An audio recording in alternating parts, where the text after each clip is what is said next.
ఏం శ్యామ్, ఏం సంగతులు? ఏమున్నాయి జైల్, అందరూ జాబ్ ఉందా లేదా అని అడుగుతూ ఉన్నారు. వాళ్ళకి ఏం సమాధానం చెప్పాలో ఏం అర్థం కావట్లా. బాధపడకు శ్యామ్, వెయిట్ చెయ్యి, దేవుడు తప్పకుండా నీకు జాబ్ ఇస్తాడు. సరే పద, అలా వెళ్దాం. హే, ఎలాగో జాబ్ కోసం వెయిట్ చేస్తున్నావు కదా, చర్చ్ వచ్చింది, ప్రేయర్ చేసుకో.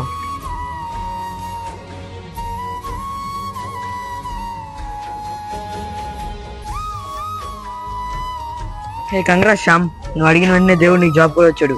ఎలాగో చర్చ్ కూడా వచ్చింది, ప్రేయర్ చేసుకో. ఈసారి ప్రేయర్ చేసుకుందాంలే జైల్, పద వెళ్దాం.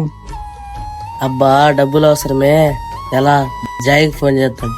జాయ్, కొంత మనీ అవసరం ఉంది, ఇస్తావా? ఓకే ఇస్తానులే, ఇక్కడున్నా వచ్చేయి. మళ్ళీ నా టైంకి ఇచ్చేయి. Okay bro. అదేంటి, వీడికి డబ్బులు ఇస్తున్నాడు? వీడు అసలు డబ్బులు తీసుకుంటే తిరిగి ఇవ్వడు కదా. వీళ్ళు అడగదాం.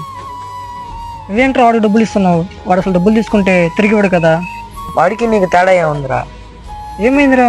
జాబ్ వచ్చేంత వరకు దేవుడిని ప్రార్థించుకున్నావు, జాబ్ వచ్చిన తర్వాత దేవుడిని మర్చిపోయావు. వాడికి నీకు తేడా ఏముందిరా?